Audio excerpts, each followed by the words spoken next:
so excited. I just can't hide it. I'm about to lose control and I think I like it. I'm tough and strong. I'm tough and strong. I'm powerful, tough and strong. Woo! Rowie, what are you doing? I've come out to the fresh air and sunshine to get puffed, to overload my muscles and bones, to fill my body with vitamin D, and to ask this very personal question. Are you tough? Are you strong? Are you mentally tough and strong? And do you have an option to be weak?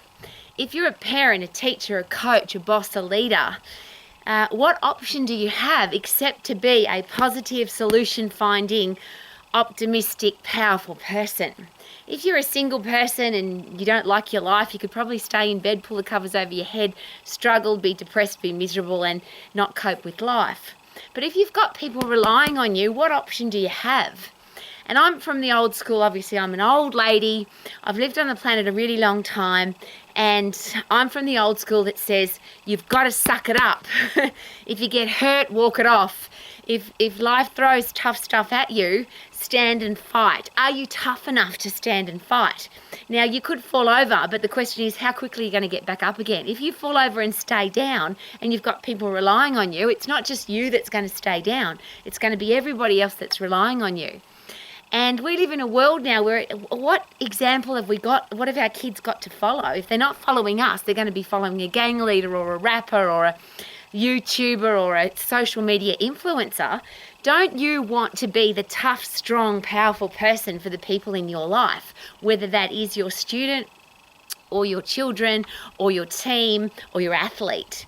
So are you mentally tough and strong? And how do we get mentally tough and strong? Is it a mental process? Is it a psychological process? And I get really excited about this because as an exercise professional, when you understand anatomy and physiology and the connection between the body and the brain, having a healthy, strong, positive, tough brain has everything to do with being fit and strong. And I'll put this into perspective and I bang on about it every day. But I deal with every day parents, teachers, coaches, bosses, leaders that share with me, I'm struggling, I'm weak, I can't handle it, it's too tough, I've fallen apart. And my answer is always this: how come you've got an option to do that, and do you have a choice? Now, being physically fit and physically strong, and that's the question I always ask. You tell me that you're struggling mentally, but are you as fit and strong as you can possibly be? And the answer has never been yes. The answer's always been, I haven't got time to train, I haven't got time to exercise, I'm too tired, I'm depressed, I don't feel like it.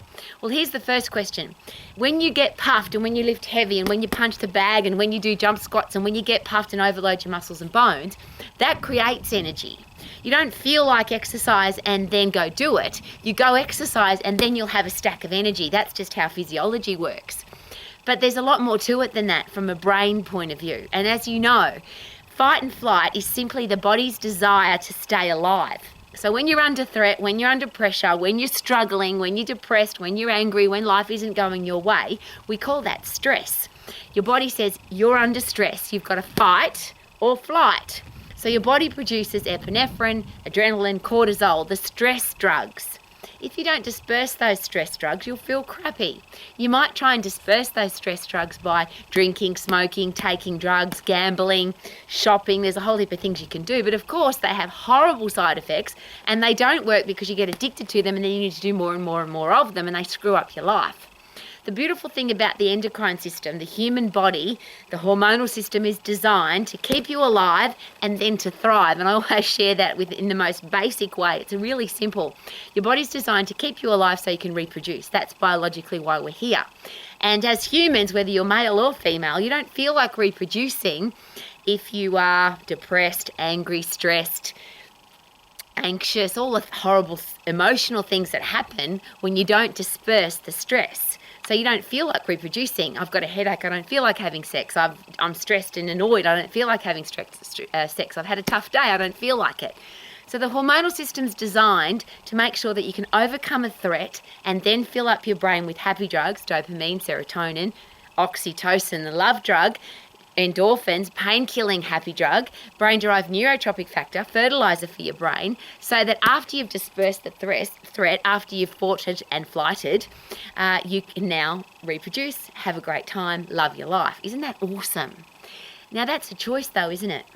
You can drink, smoke, take drugs, gamble, or you can get puffed, lift heavy, overcome a threat by getting really puffed at 100% effort, that's called the fight and flight system. That's the phosphate system. That's 10 seconds of hard and fast sprinting, hard and fast lifting, or a combination of both.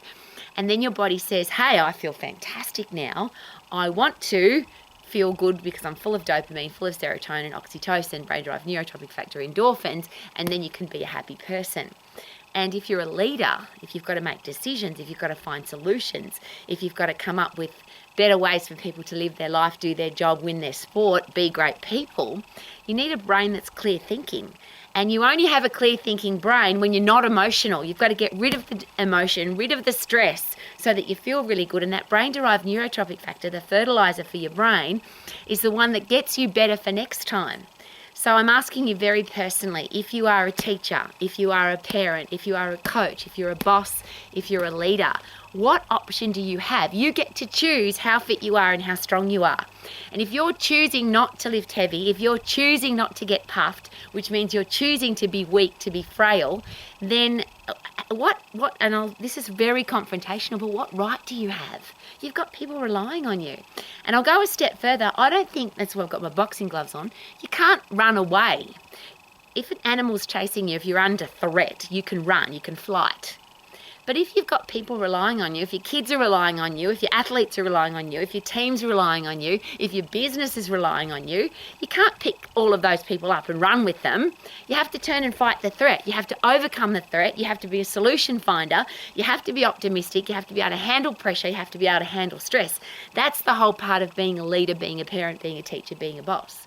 Now, without being harsh in any way, shape or form, if you're not fit and strong, then you're going to feel weak and you're going to feel stressed and you're going to struggle, and you'll probably end up at a doctor or a psychologist's office and they'll pump you full of drugs and say you're depressed. And that's one of those really interesting, it's a meme that's going around on social media where somebody goes to the doctor and says, I'm stressed, I've got high blood pressure, high blood sugar levels, I feel terrible. And the doctor says, yes, you've got lifestyle diseases. And the patient says, should I change my lifestyle? And the doctor says, no, take a pill.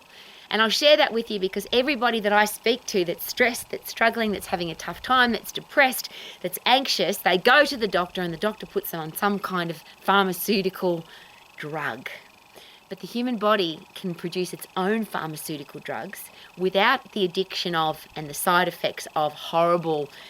And the really interesting thing about a pharmaceutical antidepressant drug is one of the major side effects is suicidal tendencies. And I say that without hesitation. If you read the side effects or the challenges if you take a pharmaceutical antidepressant drug, the main side effect is that you'll feel suicidal. And I just cannot understand anything about all of that. So because I care, and I care most, I can't change what adults do, I can't change what you do, but I don't want our kids to grow up like that. I don't want our kids growing up thinking that the only way to feel good is to take a drug, that the only way to feel good is to take recreational drugs, pharmaceutical drugs, to smoke, to drink, to gamble. I want our kids to go and get puffed, to lift heavy, not to run away, but to fight. And that's why, of course, I love martial arts, why I love boxing, and why I love to come out in the sunshine, fresh air, punch my boxing bag, and live my life to the max, because I fill my brain up with all the chemicals that makes me feel fantastic, clears my head, and then make sure that I can go and live my life to the max. Woohoo!